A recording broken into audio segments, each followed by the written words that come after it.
noite.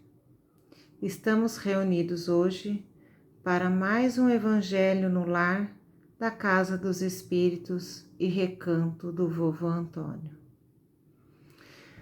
Vamos fechar nossos olhos, respirar devagar, acalmando nossos corações, buscando em nossa mente a figura de Jesus, sintonizando-nos com um plano maior. Senhor, dá-nos tua inspiração na leitura evangélica de hoje e sustenta-nos durante todo o Evangelho através de teus mensageiros, para que possamos assimilar todos os conhecimentos e ensinamentos colocados e que possamos colocá-los em prática em nosso dia a dia. Bom, vamos então dar continuidade às leituras. Progressão dos Espíritos. 114. Os espíritos são bons e maus, ou maus por natureza, ou são eles mesmos que se melhoram? São os espíritos próprios que se melhoram, e melhorando-se, passam de uma ordem inferior para outra elevada. 115. Dos espíritos, uns terão sido criados bons e outros maus? Deus criou todos os espíritos simples e ignorantes, isso é, sem saber. A cada um deu determinada missão, com o fim de esclarecê-los e de os fazer chegar progressivamente à perfeição, pelo conhecimento da verdade, para aproximá-los de si. Nessa perfeição é que eles encontram a pura e eterna felicidade. Passando pelas provas que Deus lhes impõe, é que os espíritos adquirem aquele conhecimento. Uns aceitam submissos a essas provas que chegam mais depressa à meta que lhes foi assinada. Outros só suportam murmurando e, pela falta em que desse modo incorrem, permanecem afastados da perfeição e da prometida felicidade. Então, aqui é bem colocado esse modo de, digamos assim, estabelecer que todos têm as mesmas oportunidades. Fomos criados, como colocado aqui, simples e ignorantes. Ignorantes no sentido de que nós não conhecemos a correta, muitas vezes, o que é agir corretamente. Nós acabamos agindo muito por instinto. E o que acontece? Essa questão aqui, acabamos atrasando muito da nossa evolução, muito do nosso caminho, porque ainda nós estamos em luta interna com nós mesmos.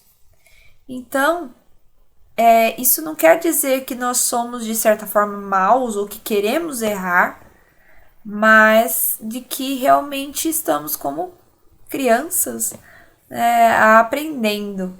Então, ele até coloca aqui nesse mesmo item, aqui uma letrinha, a letra A, e ele complementa a informação com uma outra pergunta, na verdade.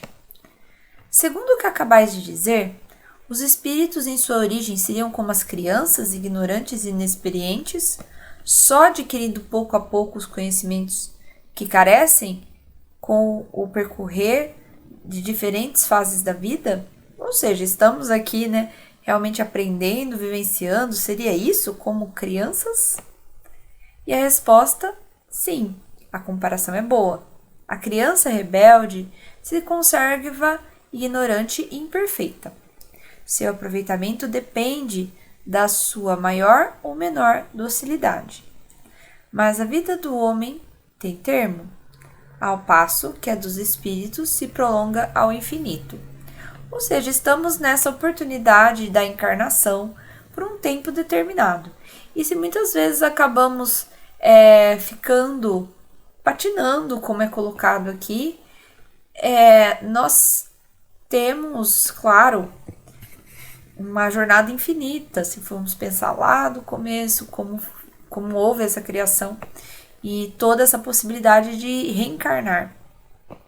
Mas ao mesmo tempo, vendo por outro lado, nós temos aqui uma oportunidade e que muitas vezes nós ficamos atrasando e acabando, pelas nossas próprias atitudes, gerando situações que nos desgastam, acabam também afetando a vida de outras pessoas.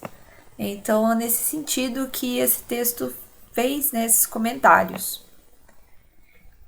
116, questão 116. Haverá espíritos que se conservem eternamente nas ordens inferiores? Ou seja, aqueles que realmente têm, né, uma rebeldia tão grande a ponto de não quererem se melhorar, porque essa parte, né, sobre o querer se melhorar diz respeito ao livre-arbítrio. Então, é aquela livre vontade, aquela livre opção e que gera, com certeza, um esforço vindo da nossa parte. Então, a pergunta 116 aqui, ela comenta sobre isso. Há espíritos que ficam eternamente nas ordens inferiores? E a resposta é muito interessante. Não. Todos se tornam perfeitos. Se houvesse exceção, não haveria algo justo, né? Digamos assim, não haveria. Se todos têm direito de evoluir, de buscar a felicidade, a plenitude, como poderia ter realmente espíritos que não evoluem, que diz assim, olha, esse é o caso perdido e realmente não tem solução. Então, a resposta aqui é colocada bem de maneira firme, né, e breve. Não, todos se tornaram perfeitos. Mudam de ordem mais demoradamente, levam mais tempo. Porquanto, como já da outra vez dissemos, um pai justo e misericordioso não pode banir seus filhos para sempre. Pretenderias, que Deus tão grande, tão bom e tão justo fosse pior que vós mesmos?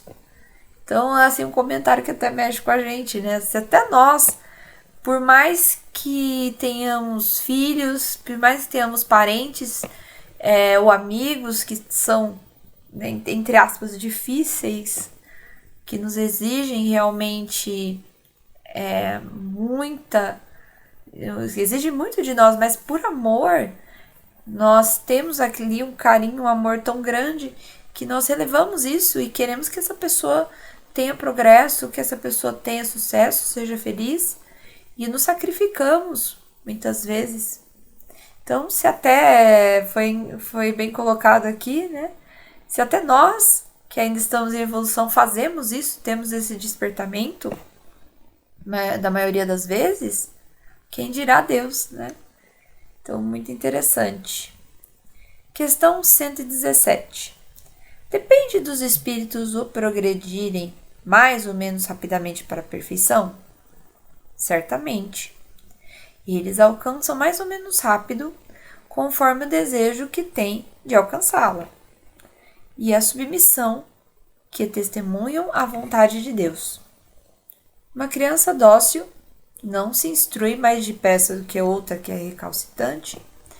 Então, para colocar aqui, né, a nossa vontade é que realmente é o motor que vai nos impulsionar no nosso caminho, na nossa caminhada. Ela pode ser mais ou menos rápida, podemos concluí-la de diferentes formas também. E dizemos aqui que caminhada seria essa?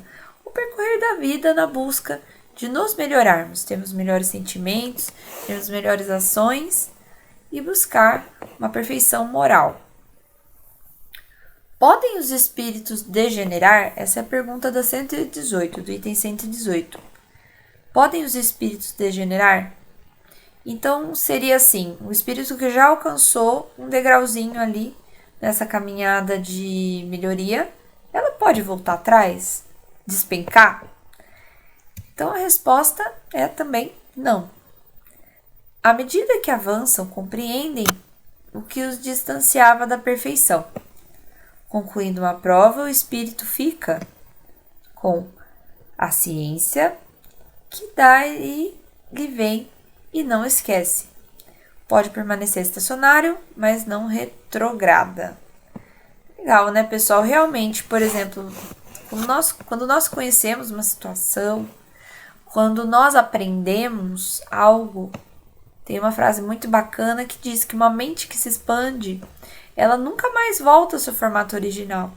E é uma pura verdade, porque sempre, mesmo que você ainda não aceite aqueles conhecimentos, uma vez que você aprendeu, de certa forma, algo, você vai lembrar daquilo, lembrar daquele ponto. Por exemplo, nós aprendemos a andar de bicicleta. Ou sabemos o que é uma bicicleta. Sabemos que ela tem rodas redondinhas, sabemos que ela precisa de impulsão. Se de repente nós olharmos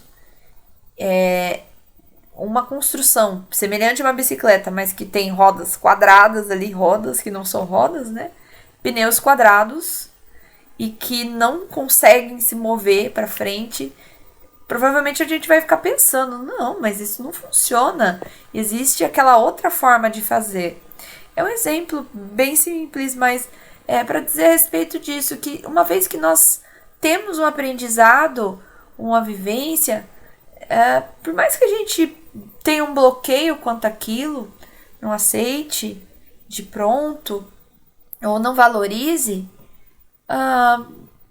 é marcante. Então a gente tem, nós vamos construindo a nossa forma de ver o mundo. Então nós não degeneramos. Da mesma forma moralmente. Uma vez que nós avançamos a nossa cabeça no sentido moral, nosso coração também, né, no sentido moral, nós nos sentimos culpados também quando nós saímos, né, digamos assim, daquele caminho. Ou nós podemos até ter enganos, mas nós pensamos e falamos, nossa, o que eu estou fazendo? Eu preciso melhorar isso em mim. Então a gente na verdade, tem muito do nosso auto-julgamento a nosso respeito. Bom, a 119, bem interessante também, a questão diz assim: não poderia Deus isentar os espíritos das provas que lhe cumpre sofrer para chegarem à primeira ordem? Ou seja, não poderia Deus sugerir um atalho, né, que não fosse por esse caminho mais penoso, digamos assim? Se Deus os houvesse criados perfeitos, nenhum mérito terias para gozar dos benefícios da criação, da perfeição, perdão. Onde estaria o merecimento sem a luta? Demais, a desigualdade entre eles existente é necessária às suas personalidades. Acresce ainda que as missões que desempenham nos diferentes graus da escala estão nos desígnios da providência para a harmonia do universo. Pois que na vida social todos os homens podem chegar às mais altas funções. Seria o caso de perguntar-se: por que o soberano de um país não faz de cada um dos seus soldados um general? Porque todos os empregados subalternos não são funcionários superiores. Porque todos os colegas não são mestres. Ora, entre a vida social e a espiritual, há essa diferença. Enquanto que a primeira é limitada e nem sempre permite que o homem suba todos os seus degraus, a segunda é indefinida e a todos oferece a possibilidade de se elevarem no seu grau supremo. Então aqui, né, ele colocando a diferença entre vida social e a vida espiritual, né, que permite com que a gente evolua. Então, é muito bem colocado aqui essas informações, muito bem colocadas. Questão 120. Todos os espíritos passam pela fileira do mal para chegarem ao bem? Pela fileira do mal, não. Pela fileira da ignorância. É bem marcado aí a questão ignorância. Por que é que alguns espíritos seguiram o caminho do bem e outros do mal? E aqui a resposta dessa questão 121. Não têm eles o livre-arbítrio? Deus não os criou mal, criou os simples e ignorantes. Isso é, tendo tanta aptidão para o bem quanto para o mal. Os que são maus assim se tornaram por vontade própria. Então, na verdade, a energia que nós mobilizamos, a nossa energia que nós mobilizamos para fazer o bem é a mesma que a gente mobiliza para fazer uma má atitude. É isso que ele quer dizer aqui. Então, outra questão, a 122.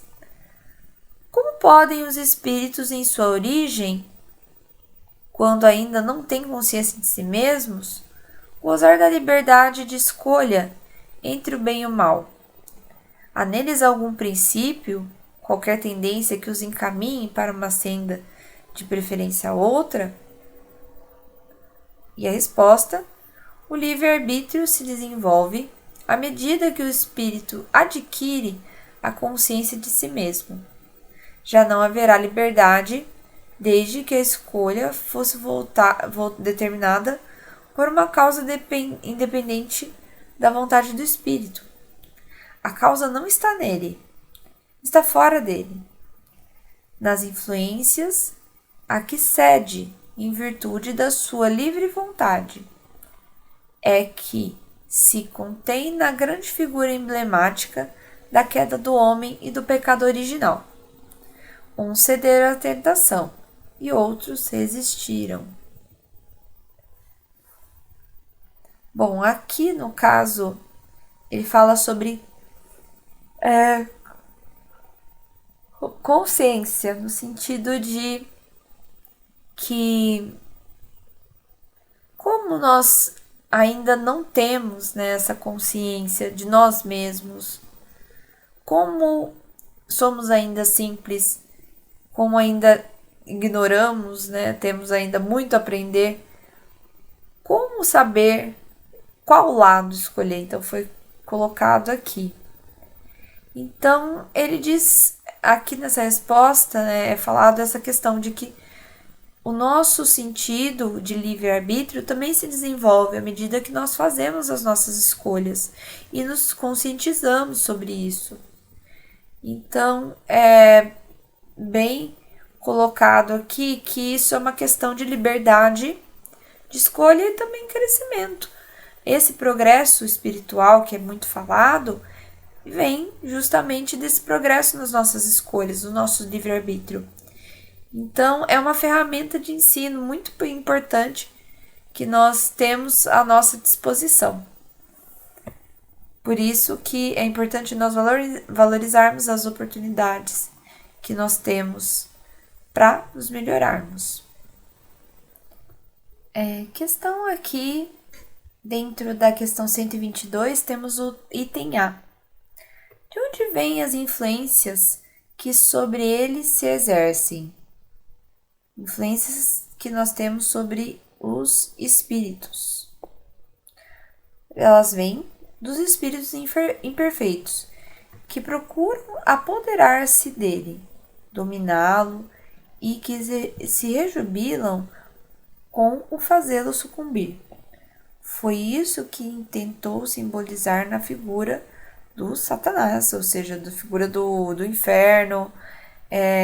Então, os espíritos que estão ainda imperfeitos também podem ocasionar essa influência, né, colocado aqui bem próxima, né? Mas, ainda assim, nós temos o nosso livre-arbítrio, a nossa livre escolha de se entregar ou não a essas perturbações. Então, aqui dando continuidade, também temos o item B. Tal influência só se exerce sobre o espírito em sua origem? E a resposta: acompanham na sua vida de espírito, até que haja conseguido tanto império sobre si mesmo que os maus desistem de obsidiá-lo. Então, agora eu vou ler a próxima questão, eu acho que vai trazer mais esclarecimento sobre essa parte, né, da influência que nós temos para o mal e também, claro, para o bem, né? Por que é a Deus permitido que os espíritos possam tomar o caminho do mal? De novo, aquele nosso conceito, né, de caminho do mal. Ou seja, sem aquela questão da ignorância, né? Só já colocando como se nós escolhêssemos ser mal ou ser bom.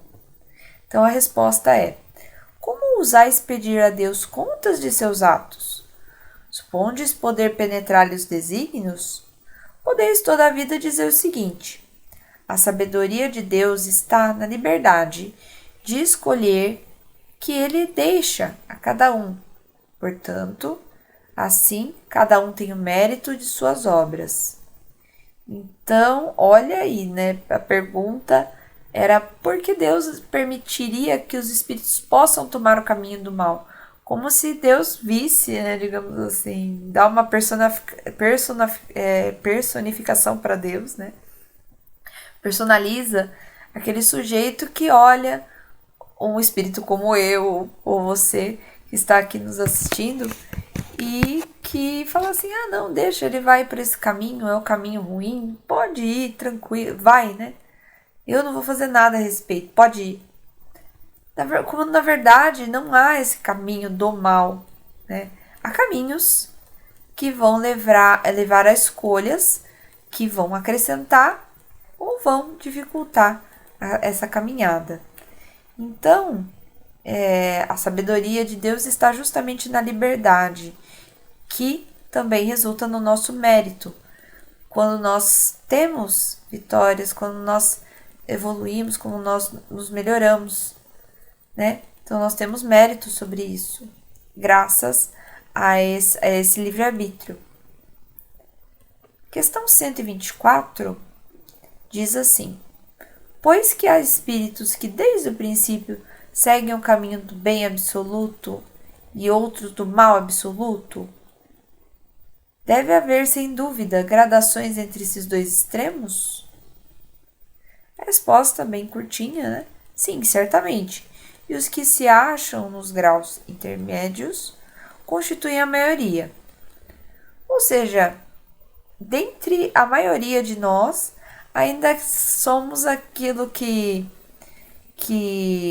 pode-se dizer alguém que está ali no meio, né? Tá uma mediana da situação entre espíritos que são realmente de uma evolução moral muito grande e aqueles que ainda são bem recalcitrantes. Então a gente está ali no meio termo em maioria, tá? O que já nos dá uma esperança, né? 125. Os espíritos que se enveredaram pela senda do mal poderão chegar ao mesmo grau de superioridade que os outros? Ou seja, aquele que está lá atrás atrasado, ele ainda pode chegar ao mesmo grau que de alguém que já avançou bastante, que não errou, né, tanto assim moralmente? E aí a resposta: sim, mas as eternidades lhe serão mais longas. Olha aí, gente, o compromisso, né? O porquê valorizar o tempo? Justamente porque tem a passagem desse tempo, tem a passagem das oportunidades e muitas vezes nós vamos ficando preso e isso gera uma sensação, né, claro, desesperadora, tá? Então, por essas palavras, as eternidades, que foi colocado aqui, se deve entender a ideia de que os espíritos inferiores perpetuam os próprios sofrimentos. Sim. Então, digamos assim, a partir da evolução, do avanço desse para o novo patamar, a gente tem também, claro, uma libertação das nossas próprias falhas. Olha, graças a Deus isso daqui eu não preciso evoluir mais. Vamos para outro ponto que eu preciso, tá? Então seria nesse sentido. Questão 126. Chegados ao grau supremo da perfeição, os espíritos que andaram no caminho do mal têm, aos olhos de Deus, menos mérito que os outros? Ou seja, aquela pessoa que errou muito e aí ele chega ao que a gente chama de grau de perfeição, que nós ainda dificilmente conhecemos. Então, isso tem mérito, sendo que ele se desvirtuou? Eu acho que é semelhante a alguma coisa que nós temos, por exemplo, quando alguém vai para um caminho de vício, passa por dificuldades, foge ou algo assim, e aí de repente ele começa a se encaminhar novamente. Então, nós, com certeza, quando isso acontece com alguém que nós temos carinho, nós ficamos muito felizes, muito gratos, não importa, né? Tudo o que foi superado. Então, até agora na leitura da resposta dessa pergunta, é colocado isso. Olha só. Deus olha de igual maneira para os que transviaram e para os outros, e todos ama, com o mesmo coração. Aqueles que são chamados maus, porque sucumbiram, antes não eram mais do que simples espíritos. Então, tudo é crescimento, tá? Oportunidade. Questão 127. Os espíritos são criados iguais quanto às faculdades intelectuais, ou seja, a capacidade intelectual é a mesma? São criados livres, porém, não sabendo de onde vem. Preciso é que o livre-arbítrio siga seu curso.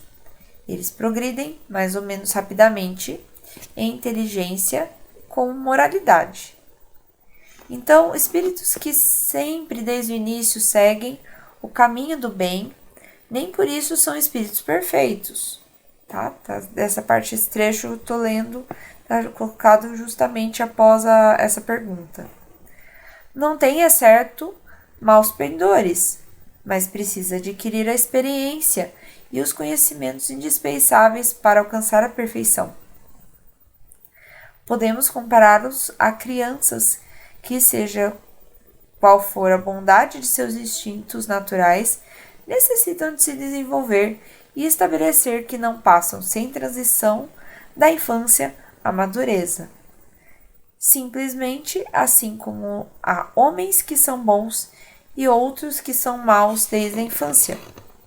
Também há espíritos que são bons ou maus desde a origem, com a diferença capital que a criatura tem instintos já inteiramente formados, enquanto o espírito, ao formar-se, não é nem bom nem mau, nem tem todas as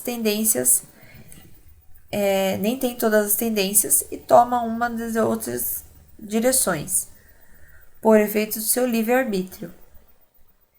Então, é muito bacana essas questões que envolvem a nossa dimensão. Imaginem quanto que nessas todas as encarnações que provavelmente nós temos aí, muitas, milhares, quanto nós já crescemos para poder estarmos aqui hoje.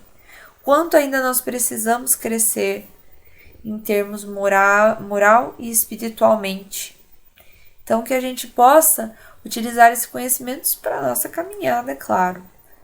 Melhorando sempre e valorizando o nosso livre pensar, o nosso livre-arbítrio, livre escolha, que é uma ferramenta importante para que nós possamos evoluir e avançar.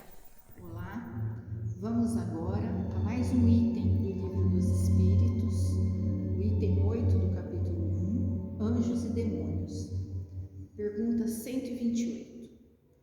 Os seres que chamamos anjos, arcanjos, serafins, formam uma categoria especial de natureza diferente da dos outros espíritos? Resposta: não. São espíritos puros, estão no mais alto grau da escala e reúnem em si todas as perfeições. A palavra anjo desperta geralmente a ideia da perfeição moral. Não obstante, é frequentemente aplicada a todos os seres, bons e maus, que existem fora da humanidade. Disse o bom e o mau anjo, o anjo da luz e o anjo das trevas, e nesse caso ele é sinônimo de espírito ou de gênio. Tomamos-lo aqui na sua significação boa. Pergunta 129. Os anjos também percorrem todos os graus? Resposta: percorreram todos. Mas, como já dissemos, uns aceitaram a sua missão sem lamentar e chegaram mais depressa. Outros empregaram maior ou menor tempo para chegar à perfeição. Pergunta número 130. Se a opinião de que há seres criados perfeitos e superiores a todos os outros é errônea, como se aplica a sua presença na tradição de quase todos os povos? Resposta: aprende que o teu mundo não existe de toda a eternidade e que muito antes de existir já havia espíritos no grau supremo. Os homens, por isso, acreditam que eles sempre haviam sido perfeitos. Pergunta 131. Há demônio no sentido que se dá a essa palavra? Se houvesse demônios, eles seriam obras de Deus. E Deus seria justo e bom, criando seres infelizes, eternamente voltados ao mal? Se há demônios, é no teu mundo inferior e em outros semelhantes que eles residem. São esses homens hipócritas que fazem de um Deus justo um Deus mau e vingativo, e que pensam de ser agradáveis pelas abominações que cometem em seu nome. A palavra demônio não implica a ideia de espírito mau, a não ser na sua acepção moderna, porque o termo grego daimon, de que ele deriva, significa gênio, inteligência, e se aplicou aos seres incorpóreos, bons ou maus, sem distinção. Os demônios, segundo a significação vulgar do termo, seriam entidades essencialmente malfazejas e seriam, como todas as coisas, criação de Deus. Mas Deus, que é eternamente justo e bom, não pode ter criado seres predispostos ao mal por sua própria natureza e condenados pela eternidade. Se não fossem obra de Deus, seriam eternos como Ele, e nesse caso haveria muitas potências soberanas. A primeira condição de toda doutrina é a de ser lógica. Ora, a dos demônios, no seu sentido absoluto, falha neste ponto essencial, que na crença dos povos atrasados, que não conheciam os atributos de Deus, admitindo divindades malfazejas, também se admitissem os demônios, é concebível. Mas para quem quer que faça da bondade de Deus um atributo por excelência, é ilógico e contraditório supor que ele tenha criado seres voltados ao mal e destinados a praticá-lo perpetuamente, porque isso seria negar a sua bondade. Os partidários do demônio se apoiam nas palavras do Cristo, e não seremos nós que iremos contestar a autoridade dos seus ensinos, que desejaríamos ver mais no coração do que na boca dos homens. Mas estariam bem certos do sentido que ele atribuía à palavra demônio? Não se sabe que a forma alegórica é uma das características da sua linguagem? Tudo que o Evangelho contém deve ser tomado ao pé da letra? Não queremos outra prova além desta passagem. Logo após esses dias de aflição, o sol se obscurecerá e a lua não dará mais a sua luz, as estrelas cairão do céu e as potências celestes serão abaladas. Em verdade vos digo que esta geração não passará antes que todas essas coisas se cumpram. Não vimos a forma do texto bíblico contraditada pela ciência no que se refere à criação e ao movimento da terra? Não pode acontecer o mesmo com certas figuras empregadas pelo Cristo, que devia falar de acordo com o tempo e a região em que se achavam? O Cristo não poderia ter dito conscientemente uma falsidade. Se, portanto, nessas palavras há coisas que parecem chocar a razão, é que não as compreendemos ou que as interpretamos mal. Os homens fizeram com os demônios o mesmo que com os anjos. Da mesma maneira que acreditam na existência de seres perfeitos desde toda a eternidade, tomaram também aos espíritos inferiores por seres perpetuamente maus.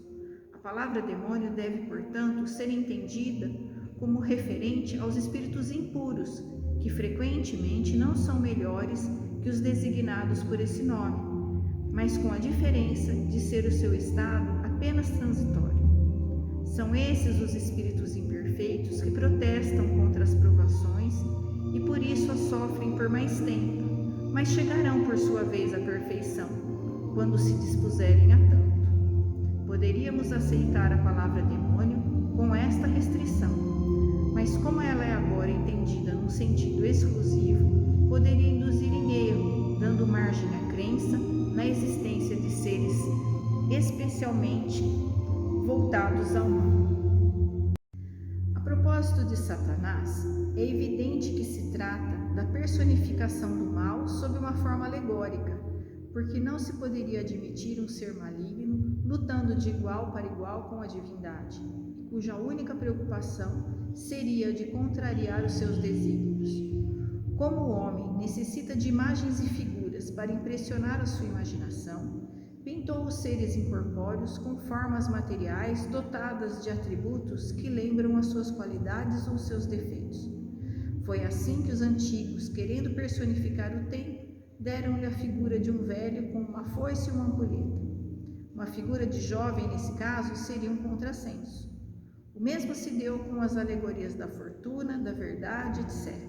Os modernos representam os anjos, os espíritos puros, numa figura radiosa, com asas brancas, símbolos de pureza, e Satanás com chifres, garras e os atributos da bestialidade, símbolos das paixões. O vulgo, que toma as coisas ao pé da letra, viu nesses símbolos entidades reais, como outrora tinha visto Saturno na alegoria do tempo. Por essas respostas dadas pelos espíritos, concluímos que todos estamos, de uma forma ou de outra, num tempo ou noutro, destinados à perfeição. Vai depender do nosso empenho, da nossa vontade, que façamos as escolhas corretas a fim de alcançarmos a figura do anjo, do espírito puro, o quanto antes. Que Deus esteja com todos. Mestre, Senhor Jesus, abençoa o nosso lar, a nossa família, faze com que haja paz, equilíbrio e harmonia em nossa casa, para que ela seja um lugar de refazimento físico e espiritual. Jesus amado, companheiros e amigos do plano maior, nós agradecemos a visita de amor e a sustentação que nos foi dada durante este Evangelho e pedimos que possamos estar todos juntos na próxima semana para mais uma reunião. Que assim seja.